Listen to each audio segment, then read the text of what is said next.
Bienvenidos a 360 grados, una visión global de la noticia, un espacio para debatir sobre todo lo que sucede en Colombia y en el mundo. Arrancaremos hoy 360 hablando de los posibles escenarios y retos que tendría el gobierno del presidente Santos una vez logre concretar este acuerdo de paz con las FARC que negocia en La Habana. ¿Qué pasará con los desmovilizados? ¿Cómo se reintegrarán a la sociedad? ¿Qué pasará con aquellos que no firmen la paz? El tema del narcotráfico. ¿Y hasta cómo harán para evitar posibles sanciones del procurador Ordóñez? Por supuesto, los que quieren ir al Congreso, a las asambleas, a los consejos y ante todo, ¿qué pasará con las zonas de reserva campesina? Varios temas, varios puntos los debatiremos esta noche en 360 sobre el proceso de paz. Y no se muevan, que ya en segundo le damos la bienvenida a nuestros invitados.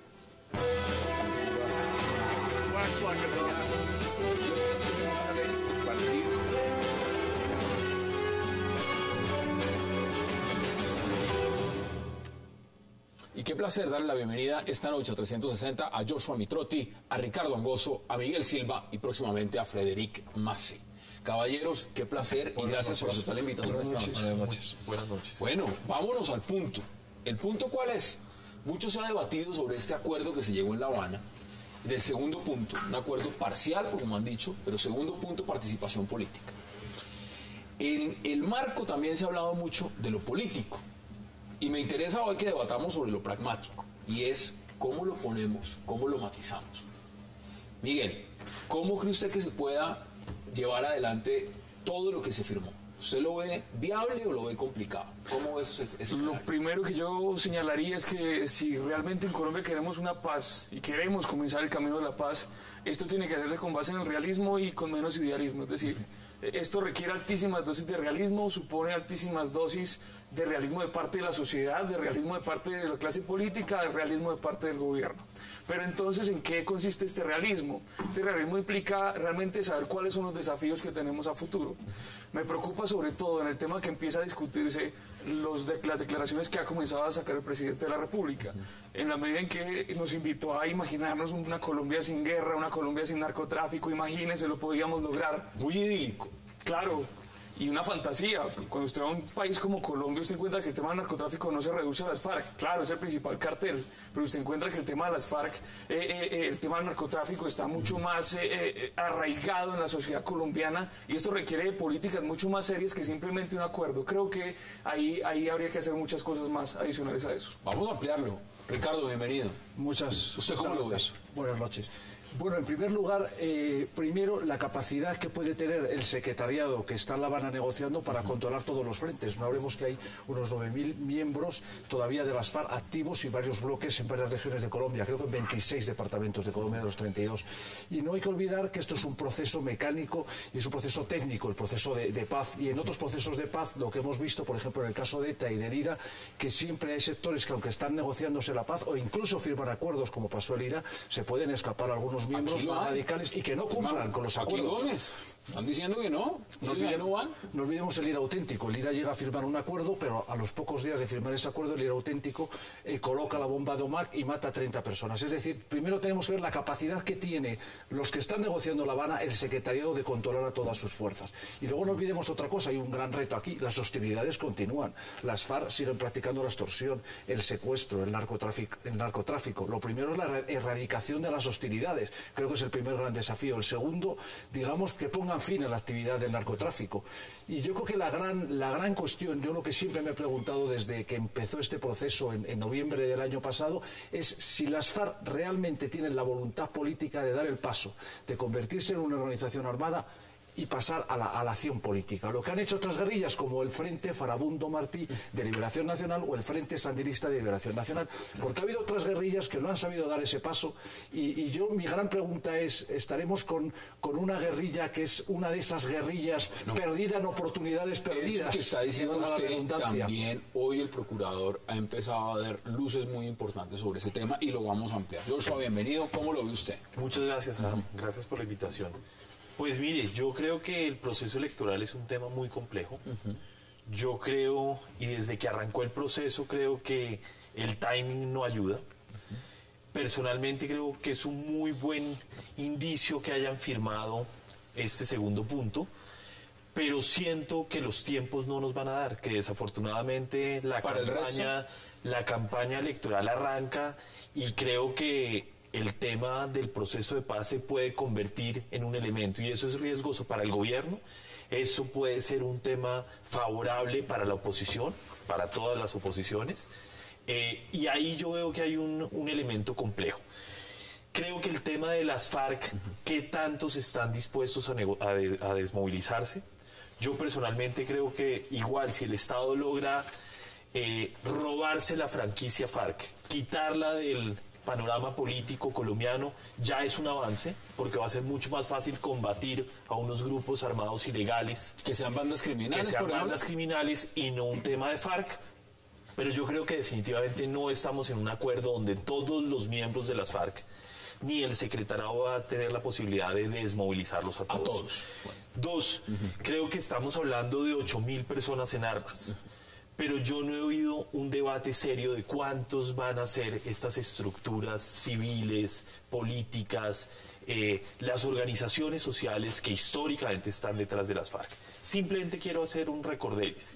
En el año 2000 se hablaba más o menos de 8.000 a 12.000 personas en las autodefensas. Terminamos desmovilizando a 35.000 personas. Casi 3 veces. Casi 3 veces. 3 veces, sí. Entonces, ahí yo creo que debemos realmente tener mucho cuidado porque van a ser mucho más de los que creemos y el tema electoral puede terminar siendo complejo si el gobierno y las FARC no agilizan la firma de los acuerdos. Ese es un punto. Frederick Maciel, bienvenido. Buenas noches. ¿Cómo lo ve usted? ¿Es aplicable, es viable? Y no solamente el tema de participación política, sino todo el proceso como tal. ¿Cómo lo está viendo usted? Yo creo que, bueno, hay varios temas que se entremezclan dentro, digamos, de toda esa dinámica. Yo creo que, primero sobre los tiempos políticos. Yo sí creo que los tiempos políticos dan, precisamente. ¿Usted está en desacuerdo? Exactamente. Y yo estoy en desacuerdo porque yo creo que precisamente con lo que pasó anteayer o esta semana, aquí el proceso de paz ya tiene sus ritmos planteados y está bastante bien calculado. ¿Por qué? Si mañana se firma un acuerdo de paz, ¿sí? O sea, antes de marzo, ¿cuál es el riesgo? Que el pueblo colombiano diga, bueno, el presidente Santos ya firmó el acuerdo de paz, el resto de su política no le va muy bien, no vamos a necesitar más al presidente Santos y podemos elegir a otro presidente. Si el proceso avanza, pero no da, digamos, para la firma antes de marzo o de mayo, el argumento del presidente Santos puede ser el siguiente: casi llegamos a un acuerdo, necesitamos firmar el acuerdo y el que más puede firmar el acuerdo soy yo y mi gobierno, me necesitan reelegirme. Entonces lo reeligen, las FARC también están contentas porque tienen garantías de que lo que se va a seguir negociando es lo que han venido negociando y después pueden tomarse un poco más de tiempo, 5 o 6 meses hasta un año para finalizar un acuerdo de paz. Entonces yo creo que ahí los tiempos van. Sobre el tema del narcotráfico, volveremos obviamente, yo creo, sobre este tema, pero yo creo que es uno de los temas que es el más fácil de negociar y el que es más difícil de implementar. Ese. Por una razón que es que en este momento hay información que indica que varios frentes de las FARC ya están vendiendo digamos, lo que controlan de cultivos. Es decir, ¿vender qué? ¿Las franquicias? Pues las franquicias sí, más o menos, pero digamos que ellos están más bien metidos en la producción o en los cultivos, no tanto en los laboratorios, dependiendo de las áreas. Están vendiendo, están diciendo a las BACRIM con quien en muchas regiones están aliados: mira, nosotros de pronto nos vamos a desmovilizar, nosotros tenemos esto, les vendo esto, yo guardo el dinero, y cuando van a negociar lo que van a entregar en algunas partes, no en todas, 10%, 20% de lo que tenían hace un año o 2 años. Entonces van a entregar cultivos, pero los cultivos no van a desaparecer porque se van a trasladar hacia otros actores que en este momento están también... Vamos con una parte importante que no se ha debatido. Mire, en el punto de participación política, ya en esta mesa estuvimos el miércoles mirando ese tema, el tema del estatuto de la oposición y lo demás, pero ¿qué va a pasar con los desmovilizados? Eso es un punto que muchos se preguntan. Usted decía, mire, en el tema de los paramilitares se calculaban que eran entre 8 y 12.000 y terminaron desmovilizando 35.000. ¿Qué va a pasar con los 8.000 o con los 9.000 que están acá? van a terminar convertidos en BACRIM, como ha pasado con los paramilitares, o eso va a terminar? ¿Cómo es ese proceso que se podría llevar adelante? Bueno, mi primer tema sería discutir si vamos a replicar el modelo que viene aplicando el gobierno colombiano con cierto éxito, el modelo que se ha utilizado con las autodefensas, con los desmovilizados individuales de las AUS, del FARC y ELN, que desde mi punto de vista es un modelo que tiene unos potencialidades grandes, tiene unos retos importantes, sobre todo en apertura de espacios políticos. A los desmovilizados de las AUC les quitaron una vocería política. Y yo creo que ese es un elemento muy complejo cuando uno quiere reintegrar a una persona. Si una persona no tiene un movimiento político que respalde, que pueda realmente intermediar sus intereses, que pueda ser un vocero. ¿Qué es lo que quieren las FARC? Evidentemente, en eso yo creo que las FARC tienen razón. Tenemos que pensar en una desmovilización con una vocería política. Gústenos o no nos guste. Y eso es una dosis de realismo y de pragmatismo que tenemos que tener. Mi primera recomendación es que el país debería pensar en lo que tenemos. Y ese es un tema que ha funcionado, que tiene una tasa del éxito del 70%. ¿Están de acuerdo? No, yo creo que es pragmático, es real, que hay que permitirles, y para que esto funcione hay que permitir la participación. Las FARC no van a negociar otra cosa que no implique participación política, pero creo que hay un tema de fondo que no se discutió en este segundo punto, por lo menos quienes salieron a hablar no lo dijeron, y es el tema de si van a pagar o no en la cárcel. ¿Y quiénes van a participar en política? ¿Quiénes? ¿Criminales de lesa humanidad o quiénes son? ¿Quiénes son los que van a quedar anulados? ¿Quiénes van a poder participar? Y esto es una cosa que no se dijo y que tuvo que haberse debatido en el segundo punto y no se mencionó. Yo estoy muy en desacuerdo con muchas cosas del procurador y sus actuaciones, pero me parece que lo que dijo ayer y hoy ha sido de lo más sensato que ha dicho últimamente, y es que en el segundo punto no se dijo nada. No hay nada nuevo, no hay ningún anuncio, no hay ninguna noticia, no salió nada. Fue simplemente un anuncio jugando el tiempo electoral y sí, claro. O sea, tenía más componente político ese anuncio de decir, mire, hemos avanzado, en unas semanas viene una fecha límite para el tema de decidir si va el presidente o no por la reelección y hay que salir con esto firmado. Sí, ¿Esa claro. es la opinión de ustedes? Y es que están en el mismo tiempo, están en la misma estrategia. No, yo creo que bueno, efectivamente no se dijo mucho, pero tampoco creo que no se dijo nada. Ahora, la pregunta es ¿por qué no se dijo tanto o por qué hay muchas incógnitas? Y ahí hay dos hipótesis. Primero, porque no se negoció todavía lo que realmente tienen que negociar y por eso no pueden anunciar cosas que no han negociado. Pero ¿cuánto tiempo se demoraron negociando lo que no? Pero hay otra hipótesis. Otra hipótesis es que han negociado algunos puntos que no pueden divulgar a la opinión pública porque eso podría generar demasiado rechazo por parte de algunos sectores. Por ejemplo, no sabemos cuántas circunscripciones especiales. Ahí se especula entre 11, 14, 15. Bueno, en una circunscripción no se sabe si va a ser un diputado o más que un diputado. Se ha hablado de un congresito. Bueno, no lo han querido revelar. No se sabe tampoco el periodo de transición. No sabemos si va a ser un mandato, 2 mandatos, 3 mandatos. Sobre el Senado hay una ambigüedad, porque hay un articulito, hay una frase, no me acuerdo exactamente pero hay una frase que deja entrever la posibilidad de que para el Senado, en este momento no han negociado nada, pero que para el Senado haya posibilidad a futuro. Entonces uno se dice, efectivamente, aparentemente no han negociado mucho y aparentemente no hay grandes avances, digamos, en el tema electoral, pero uno puede pensar también que las FARC tampoco son bobas y las FARC saben que eso es poquito y que solamente si tienen eso su futuro político no está garantizado. Entonces ahí la segunda hipótesis, que consiste en pensar que de pronto hay algunas cosas que ya están más avanzadas pero que por el momento no se pueden divulgar. Tengo que ir a la pausa y vuelvo con Ricardo Angozo. Vamos a la pausa en 360 y ya regresamos.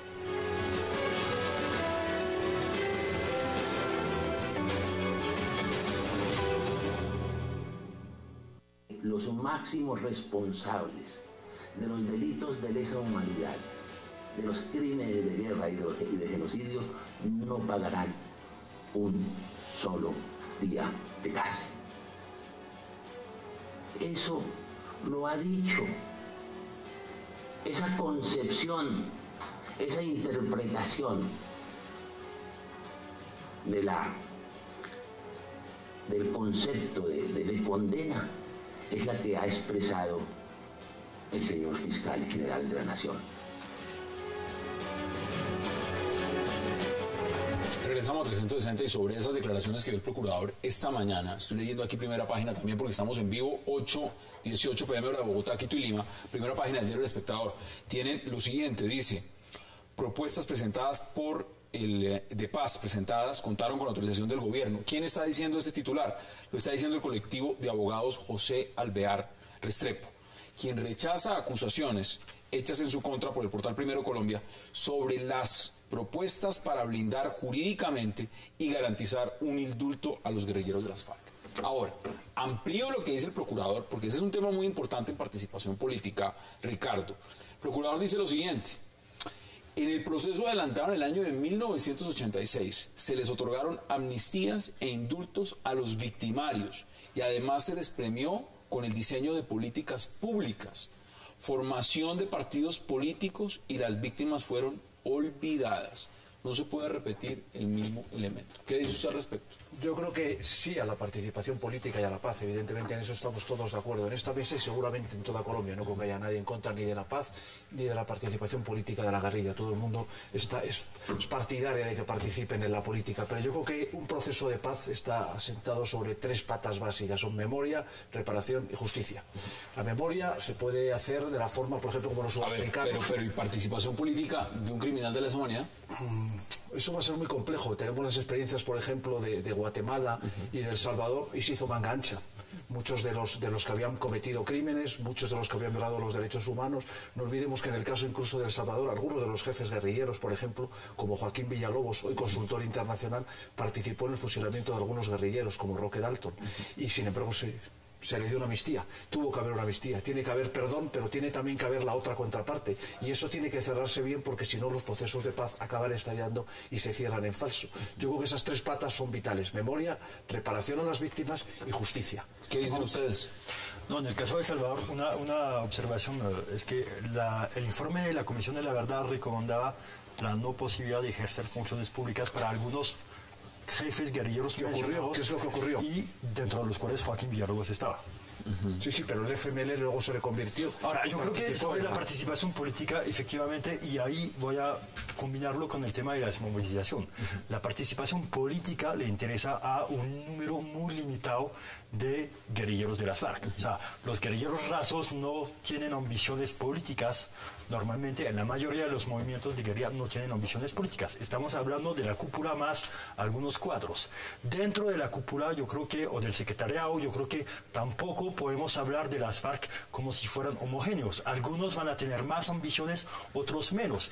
Y eso es una de las dificultades, a mi modo de ver, en cuanto a la fórmula jurídica que permitiría o no que algunos participen. Porque seguramente algunos un poco más viejos no tienen aspiraciones políticas y se contentarían de...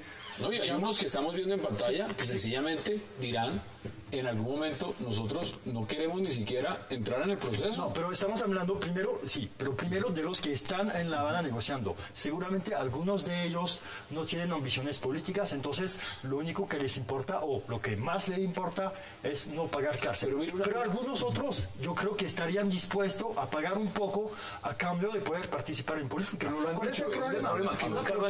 ¿Cuál es el problema? Es que tú no puedes hacer una norma para uno y otra norma para otros. Entonces yo creo que ahí una de las dificultades es que a nivel interno del secretariado de las FARC no tienen las mismas aspiraciones y uno no puede hacer varias normas. Cosas que dijo también el procurador el día de hoy. Hay 218 miembros de las FARC y 28 del ELN condenados por delitos de lesa humanidad. Eso es competencia de la CPI, Corte Penal Internacional. Si lo ampliamos, el señor fiscal general Eduardo Montealegre dice que aquí no hay condenas, que no hay ninguna condena por crímenes de lesa humanidad en Colombia. Entonces, para el fiscal, como no hay ninguna condena, pues evidentemente todos pueden participar en política. El procurador prende la alarma y dice: no señor, hay 218. ¿A quién le creemos entonces? ¿O cómo lo tomamos? ¿O es que el reclutamiento forzado no es un crimen de lesa humanidad? ¿O sencillamente para favorecerlos a todos dentro del marco del proceso vamos a omitir estos casos y sencillamente que participen todos? Cosas gravísimas, el reclutamiento de niños, el uso de armamento no convencional, las minas, todo este asunto terminaría en la completa impunidad. Creo que en Colombia tendríamos que cerrarle la puerta a esa posibilidad de participar políticamente sin pasar un momento por la cárcel de alguna manera. Creo que aquí las FARC cometen un error, y es un error de afán tal vez. Es probable que ellos pudieran ganar más el favor de la sociedad colombiana si asumieran su responsabilidad y decir, vea, estamos dispuestos ¿cómo la van a ir a la cárcel? si ellos se consideran las víctimas? Pues es que ya han reconocido una parte de víctimas. Ellos han dicho que sí, que han generado unas víctimas, pero unas muy poquitas. Entonces es ahí donde está el juego de desconocimiento de víctimas. Hasta dónde va una víctima y hasta dónde se garantiza el estatus de víctima. A mí me preocupa mucho el tema de la justicia per se. Y yo quiero volver a un caso como el del M-19, que yo creo que son unos héroes nacionales que jugaron un papel importantísimo en construir democracia. Son personas que se dieron cuenta en su momento de una situación política y tomaron una decisión de desmovilizarse, y el país les dio una posibilidad. Y yo creo que hoy el día el país es mucho mejor gracias a lo que hizo el M-19. ¿A la desmovilización? Claro. Y hoy creo que estamos en un elemento parecido. Es decir, ojalá los desmovilizados de las FARC se den cuenta que tendrían que pagar 1, 2 o 8 años de justicia por haber hecho lo que hicieron. Pero yo prefiero que hoy paren los crímenes y que podamos construir un país distinto a plantearse que los queremos meter a la cárcel. Y ahí creo que se hizo lo mismo con los paramilitares. Los paramilitares hoy en día, todos, hasta los que no estaban incursos en delitos de lesa humanidad, hoy en día pueden estar en procesos donde ellos pueden terminar presos. Y ahí es donde me preocupa. Colombia somos demasiado juristas. Queremos todo perfecto, y yo creo que estamos en un proceso imperfecto y tenemos que aplicar la justicia transicional para lograr llegar a una situación que sea mejor a la que tenemos. ¿Usted lo ve igual o lo ve diferente? Lo primero, creo que no se puede, digamos, construir un proceso de paz contraviniendo lo que es el derecho internacional, ¿no? Si hay delitos de lesa humanidad, tendrán que ser juzgados. Lo que también creo es que siempre hay alternativas y siempre hay modelos, digamos, para hacer compatible esa justicia con la integración en la vida política de las FARC. Por ejemplo, yo recuerdo mucho el caso de Bosnia, que fue un proceso de paz complejísimo, y lo que se hizo es: se legalizan las fuerzas políticas que han sido actores durante el conflicto, pero digamos los líderes que han estado implicados en delitos de lesa humanidad tendrán que pasar por La Haya y dar cuenta de los delitos y crímenes que cometieron. Pero eso fue una minoría. Yo creo que en el Tribunal Penal para la antigua Yugoslavia, el Tribunal Penal Internacional, habrá jugado unas 200 personas. No creo que llegue al centenar de detenidos. Entonces estamos hablando, como diría el Procurador General, estamos hablando de 200, 300 casos, pero estamos hablando de un colectivo de 9.000 que todavía se podría integrar en la vida política. Lo que creo que también hará falta vertebrar y articular herramientas e instrumentos para que esta gente no se vaya a la delincuencia común, como pasó en El Salvador y en Guatemala. Joshua ha dicho una cosa que me parece importante resaltar. Usted ha dicho que los del M-19 eran héroes. Usted lo ha dicho de esa forma. Yo creo que eran héroes. Digamos, eran terroristas, ¿no? Sí. Asaltaron el Palacio de Justicia. Sí. Bueno, pero se la jugaron por construir las instituciones y por construir no en la negociación de paz, en la constituyente, pero en el momento de la negociación, negociación de reforma del sistema político. Pero también tenemos un escenario que yo creo que las FARC son claramente calificar como héroes a los terroristas me parece un poco exagerado. Es decir, cuando tomaron la decisión de dejar las armas, me parece que es un hecho heroico. Es uno lanzarse al vacío y decir: yo no conozco a qué me estoy arriesgando, pero me arriesgo. Porque tiene costo político a futuro que lo está sufriendo el Petro. Es que precisamente por eso lo quiero abordar, porque en esa medida el alcalde Gustavo Petro, en este momento, que siente de alguna forma, a través de la revocatoria y la investigación que es la Procuraduría, que pueda llegar a una destitución, lo que él está diciendo es que sería un pésimo ejemplo para la negociación de La Habana si él llega a ser destituido. Yo no quisiera contestar sobre Petro. Yo quisiera, por ejemplo, aludir a Antonio Navarro. Antonio Navarro ha sido varias veces alcalde, gobernador, y nunca lo trataron de destituir. Y muy responsable. Creo que el gran tema ahí es la responsabilidad política. Yo creo que Petro cometió unos errores a la hora de transitar de un modelo de ciudad a otro modelo sin medir y sin calcular. Y yo creo que todo político tiene que pagar por eso. Su responsabilidad política, Claro. en ese sentido. Ya que Petro quiere utilizar el argumento que él lo están condenando, lo quieren condenar por ser un miembro del M-19, yo creo que no es justificado. ¿Por qué? Porque es que hemos tenido dirigentes del M-19 muy calificados, con ideas muy innovadoras, muy de vanguardia, que no los han destituido. Entonces creo que el tema de Gustavo Petro es una forma de defender, de prender unas alarmas, pero es una cortina de humo. Frederick, mire, vuelvo sobre el tema, ¿por qué? Porque claramente esto tiene el componente político, todos han dicho, al lado del tema rural, por supuesto, es el más importante. Las FARC no se van a sentar a negociar en una mesa si el día de mañana van a tener las puertas de la política cerradas.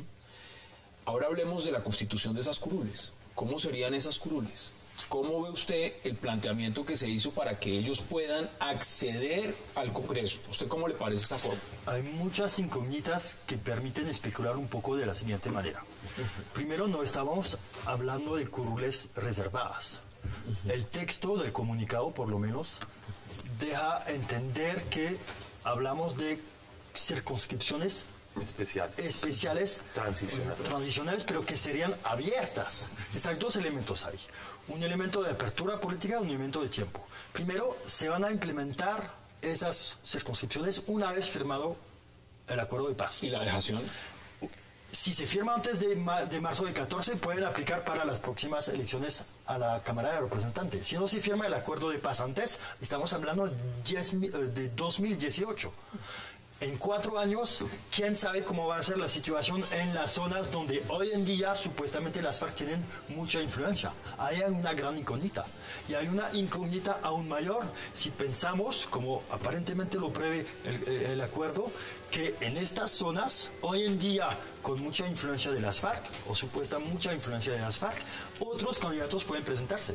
Podríamos tener el caso siguiente. En la Macarena, en 2018, podríamos tener un candidato de las FARC, un candidato uribista, un candidato progresista, un candidato liberal para esas circunscripciones especiales.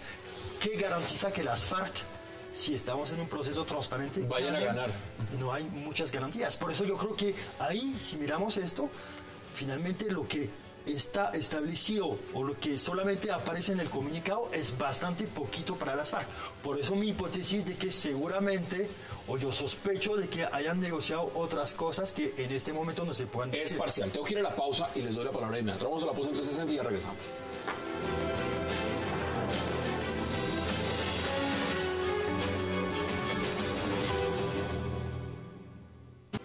La Constitución señala claramente que quienes hayan sido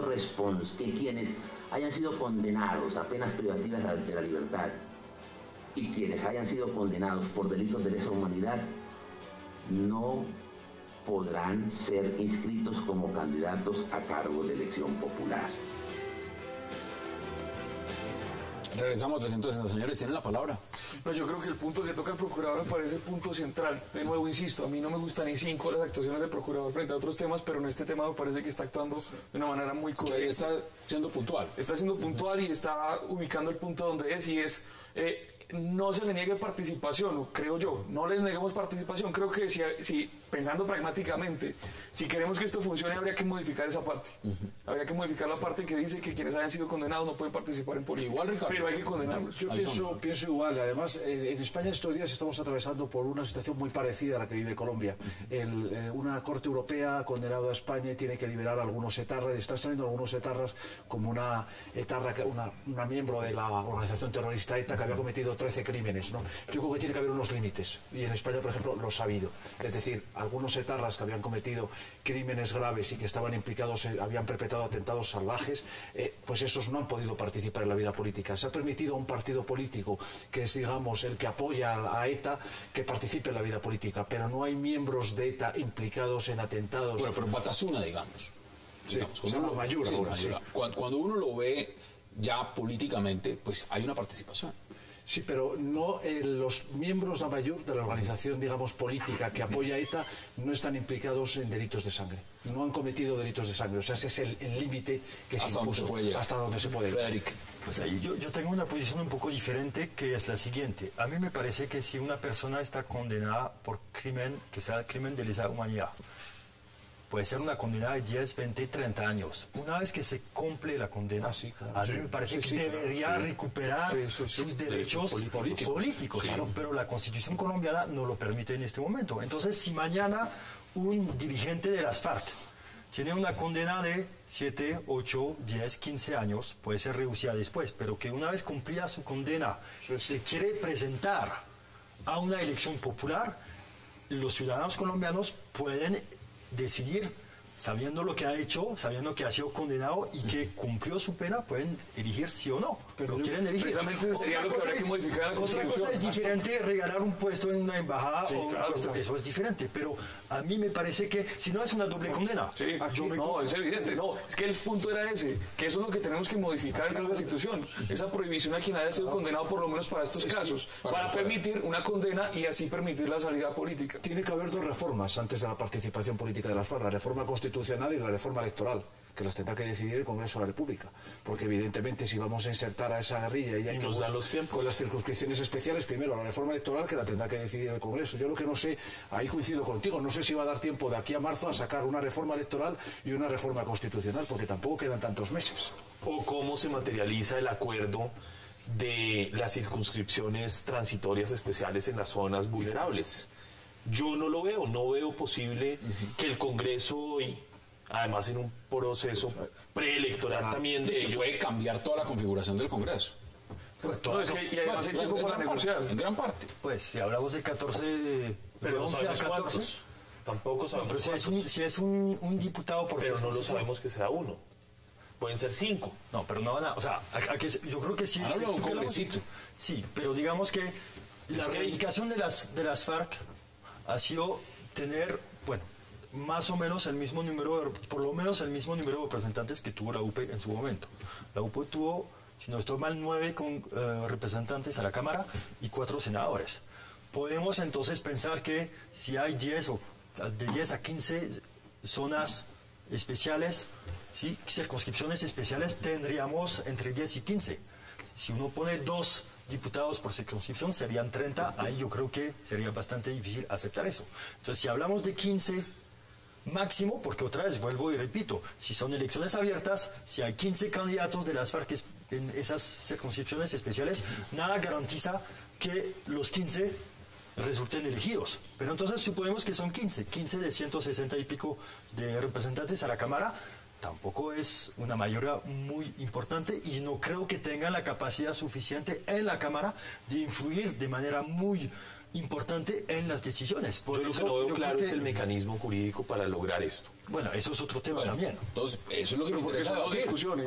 Una discusión es lo que se negocia y los tiempos de negociación, otra cosa es cómo lo vamos a aplicar los tiempos de negociación. Por eso les estoy diciendo. Este presidente está casado con la negociación, no con la aplicación. Una cosa es lo que se está diciendo, una cosa es lo que sale en el parlante y dice, llegamos a un acuerdo y vamos a hacer esto y esto. Listo, yo les pregunto a ustedes, apliquémoslo. ¿Cómo lo aplicamos? ¿Cómo lo implementamos? ¿Y cuánto se demora implementando? Reforma constitucional y reforma electoral. Eso tendrá que dar una respuesta el legislativo de Colombia, que es a quien le compete. Yo lo que veo que esta campaña, nuevamente, la campaña electoral va a comenzar muy pronto, porque el presidente Santos se va a lanzar el 24 de noviembre y vuelve a contaminar el proceso de paz, el proceso electoral. Todo el proceso de paz va a contaminar la campaña electoral, como ha ocurrido siempre en Colombia. Pero la campaña de Pastrana fue la de la paz y los diálogos, las de Uribe, las del guerrerismo. El presidente dijo que esto no tiene pausa, esto va derecho. Esto va derecho, es decir, esto va hasta que culmine. Hay un tema que no quiero dejar de lado, porque es que no solamente es participación política, eso ya se acordó, parcialmente o no se acordó. Ahora lo que viene es narcotráfico, Muchos dicen, hombre, ya salimos de la galleta grande, tema de tierras, tema de participación, narcotráfico, eso va a ser como un bombo, y víctimas, y refrendación, todo eso lo vamos a sacar rápido. ¿Cómo ven el tema del narcotráfico? ¿Cómo lo ve, Frederick? Pues como yo mencionaba al inicio, yo creo que este tema no va a tener mayor problema en la negociación como tal. Yo creo que... Pues, se lo ve rápido. Sí, porque si las FARC, por lo menos los que están en La Habana negociando, no necesariamente los que no se van a desmovilizar, pero los que están en La Habana negociando que se van a desmovilizar, pues si uno se convierte en un partido político, ya no tiene ninguna razón para requerir un financiamiento específico a través del narcotráfico. Ya no lo necesita. ¿Sí? Entonces, si no lo necesita, pues que entregue lo que tiene, que después se promueve algunos programas de erradicación manual, etcétera, etcétera, pero eso ya hay un montón de programas y eso no es tan complicado. ¿Se lo ve igual?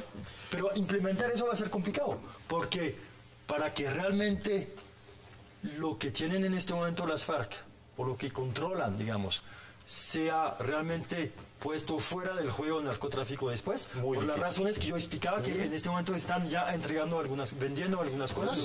Yo no lo veo así. No sé cómo lo ve.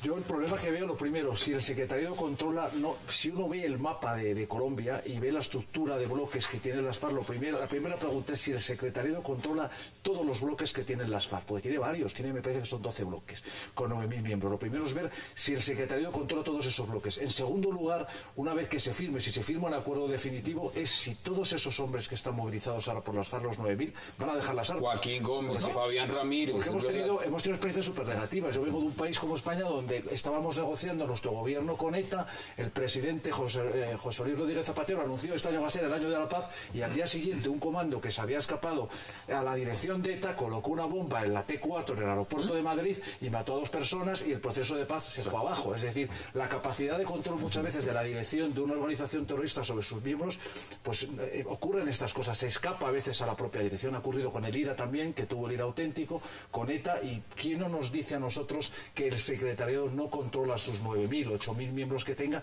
y a todos los bloques que actúan en 26? El secretariado no controla a todos sus miembros. No los controla. No tiene capacidad de coordinación, no tiene capacidad de comunicación, y ellos lo saben perfectamente. Gracias a los golpes de la fuerza pública han estado dados gracias a haberse metido en las comunicaciones, y las FARC tienen mucho miedo. La nueva dinámica de las FARC es una dinámica de guerra de posiciones, de guerra de guerrillas. Ya no es una guerra formal entre 2 ejércitos como alcanzó a ser, desafortunadamente. Hoy en día son estructuras de 3, 4, 10 personas máximo, nunca un bloque completo. Yo creo que el narcotráfico, tenemos ahí varios problemas. En muchas zonas las FARC han estado vinculadas al narcotráfico desde hace mucho tiempo. No solo protegiendo cultivos, sino también participando activamente del negocio. Yo coincido contigo, probablemente los que quieran desmovilizarse pues tendrán que entregar esas rentas. Pero el gran problema y la gran discusión para el país, ¿el narcotráfico va a desaparecer en Colombia? No va a desaparecer. El presidente se deslenguó hace 2 días. ¿Qué está diciendo el presidente? Que es que se va a acabar. Imagínese esto sin narcotráfico. Y yo creo que él comete un error porque nos está vendiendo una ilusión que no va a ser posible. Y quiero pegar un segundo punto. Ahí es donde creo que uno no puede pensar en la reducción inmediata del ejército, porque el ejército va a tener que controlar unas inmensas regiones colombianas para poder combatir el narcotráfico. Y ahí también tendremos que discutir cómo el ejército va a combatir el narcotráfico.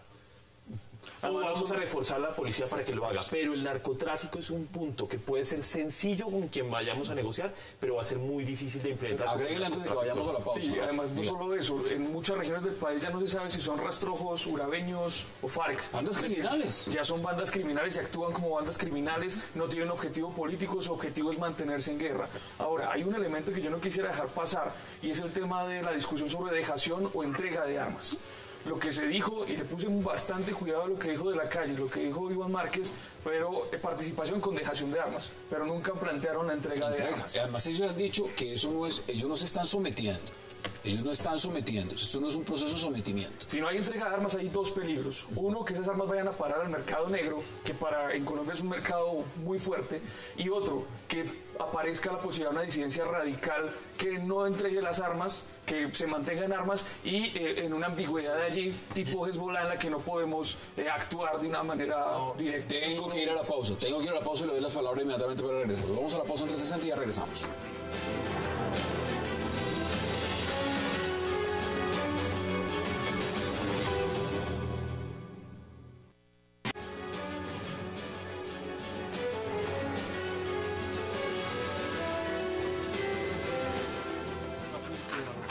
Regresamos a 360 y les doy la palabra de inmediato. Sí, yo Ricardo. solamente un apunte. Esto de incorporar al ejército a la lucha contra el narcotráfico ha dado unos pésimos resultados. Se intentó en Honduras, fatal. Se intentó en México, aumentó la violencia. Me parece que en el gobierno de Calderón ha habido como 40.000 muertos. Aumentó Ya pasaron. rapidísimamente la violencia e incluso el narcotráfico tiene ya capacidad hasta de golpear en México DF, la capital, algo que no había pasado hasta ahora. Con lo cual la experiencia es muy negativa. Yo creo, y esto lo hablaba hace poco con un senador colombiano de toda la vida, con Ernesto Gómez, Enrique Gómez, y me decía, mira Ricardo, llevamos 40 años luchando en Colombia solamente con herramientas policiales, militares y judiciales contra el narcotráfico. ¿Y sabes qué resultados hemos tenido? Nulos. El narcotráfico cada vez tiene más dinero, cada vez es más potente, Ricardo, hasta ha contaminado a la guerrilla que se ha convertido en un cartel. Uno entiende al presidente cuando dice, él es positivo con el proceso y dice, mire, si se firma la paz, pues el narcotráfico evidentemente es uno de los puntos que se van a negociar y se tendría que acabar. Eso es lo que está diciendo. Y es en el optimismo y dentro de la negociación del proceso, porque es uno de los puntos, repito. Pero vuelvo a lo inicial. ¿Eso es ser pragmático o eso es otro cuento? Está mintiendo al país. Federico. No sé si está mintiendo, pero yo creo que está exagerando, obviamente. O sea, todo el mundo reconoce que el fin del conflicto no significa de un día a otro el fin del narcotráfico. Hay otras dinámicas que van a entrar en juego. Puede reducir un poquito, sí, porque hay que reconocer que sí, aunque no sea todas las FARC que se van a desmovilizar, que sea una mayoría, no sé si se quedan de 20, 30%, es importante, pero eso va a reducir un poco el narcotráfico, por lo menos en un primer momento. Después hay otras dinámicas que entran en juego y yo creo que a lo largo, digamos, o a medio plazo, puede ser que haya una reducción, pero no tenga Pero necesariamente mira lo que que dice ver Joshua, Bloque con- Occidental seguiría, digamos, no va en el proceso. Si no va en el proceso. No sabemos, digamos, o hay- algún sector. Se intuye. Algún sector. Puede uno Sabemos- decir que sabemos- esta gente prácticamente sí, no. ha dado muestras de que no le interesa el proceso. Sí. Ahí van a seguir en lo mismo. Sí, sí.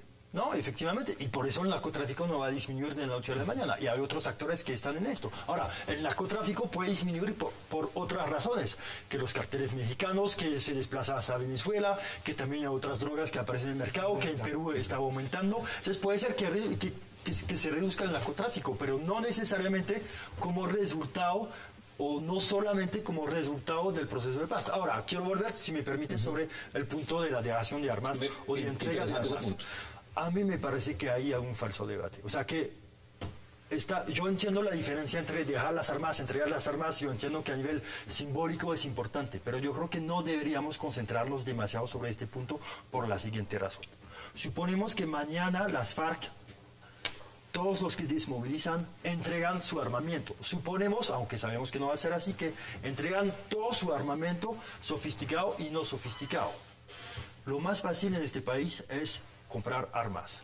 Mañana uno Igual. O sea, independientemente de si no es muy fácil. Mañana uno puede entregar todo y pasado mañana volver a comprar todo el armamento. ¿Sí? Entonces yo yo creo preferiría que, destruir esas 8.000 armas que tenerlas ahí rondando en el mercado pero yo negro creo en que no, Colombia. yo creo que el desafío es que los actores que se van a desmovilizar no Realmente tengan no la hagan tentación de devolver armas. reutilizar las armas, que sean las armas que hayan entregado o que sean nuevas armas. Entonces el problema no es tanto si van a entregar, sabemos que en ningún proceso de paz se entregó todas las armas. Siempre guardan armas porque tienen la sensación o la impresión de que eso va a ser una garantía. Pero con dinero, y las FARC tienen dinero, ¿Qué pueden dicen, comprar señores? armas en el mercado negro. Yo creo que la discusión en el tema del narcotráfico es volver a discutir la despenalización, legalización. Yo creo que a futuro es donde tenemos es el que... marco. Ese debe ser como el horizonte. Dos, quiero rectificar un tema que dije y que probablemente me equivoqué. Yo creo que el ejército tiene que ser utilizado para controlar las zonas. Control. Más control. Más que combate. Más que un tema de narcotráfico es controlar las zonas, que el ejército realmente pueda empezar a traer los servicios del Estado, y creo que eso va a ser básico. Yo también coincido contigo que el término dejación o entrega, la verdad es semántico, y creo que las FARC están hablando más para sus tropas que para cualquier otra cosa. Que al final van a terminar Entregándolas. Se la entregarán a alguna comisión internacional, algún organismo, y tendremos que hacer un trámite de esas armas. Un apunte. Yo creo que el problema del narcotráfico solamente se resuelve con una solución a nivel regional. Es evidente que en este mundo globalizado, y donde tienen que participar en esa solución los países consumidores, como Estados Unidos y Reino Unido y España. Porque ¿dónde se blanquea el dinero del narcotráfico? En una mayor parte se blanquea en los Estados Unidos, en las Bahamas, en Panamá y demás. O sea, esto implica una solución regional. Lo que pasa es que sigue siendo un tema tabú para los Estados Unidos, como sabes, la legalización y despenalización de las drogas. Entonces, hasta que Estados Unidos no supere ese tabú, no hay nada que hacer. Porque el problema además se genera en donde se consume. Porque vamos a ver, un kilo de pasta de coca cuesta 560, 570 dólares en el mercado. Realmente donde se eleva el precio es en el país que consume. O sea, se multiplica por 200, por ejemplo, si ese kilo de pasta de coca tú consigues ponerlo en un día en Tokio, que es el país donde más cara está la cocaína. Ese kilo se pone en 100.000 dólares. Y allí es donde se blanquea el dinero. Y allí es donde se esconde el dinero. Y allí hay unas redes organizadas que se encargan de distribuir esa cocaína y que se encargan después de blanquear el dinero. O hay una solución regional de la zona con los países consumidores, incluyendo a los Estados Unidos, que tiene una responsabilidad muy alta en todo esto, porque bueno, una parte... Ese debate lo han puesto sobre la mesa ya varios mandatarios. Ahora, nos quedan menos de 4 minutos y quiero que podamos redondear las conclusiones, pero no dejar de lado un elemento. Ustedes han hablado de los tiempos. Y los tiempos, pues en esto son todo.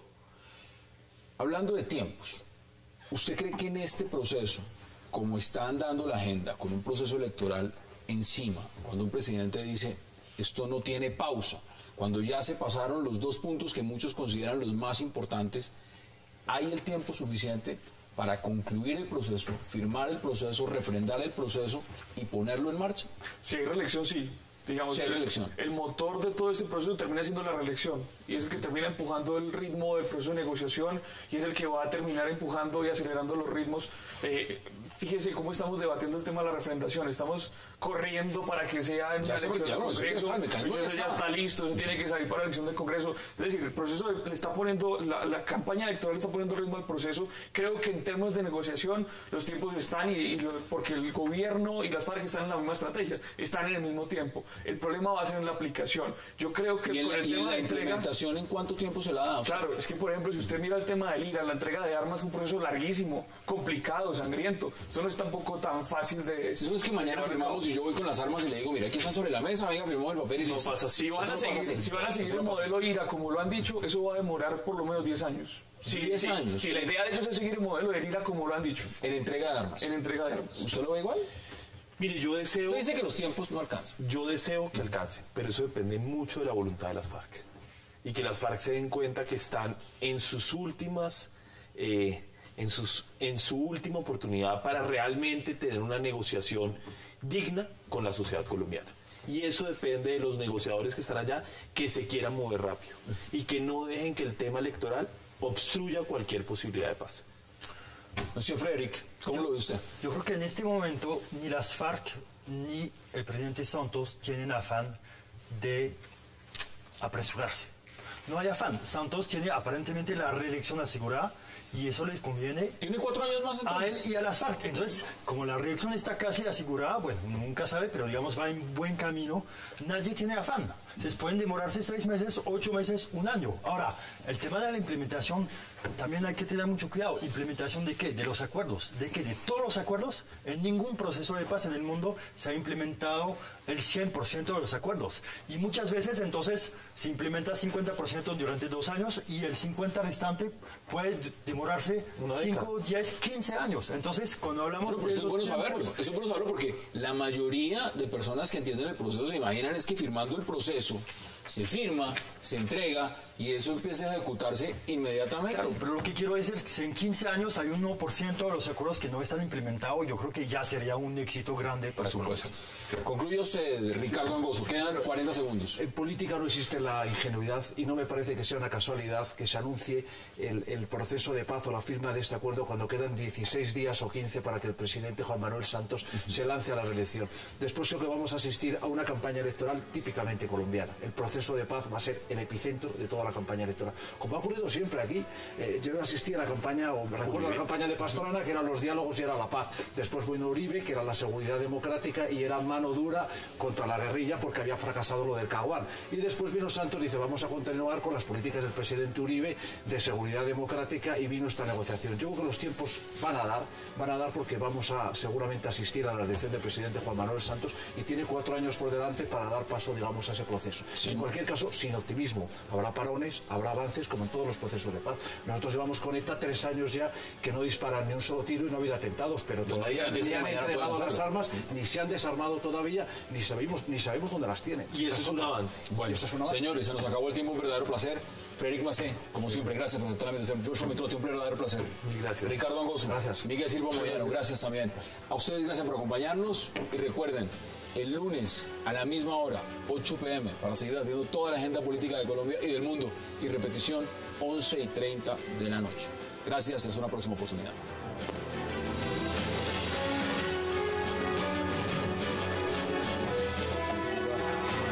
Wax like a dog.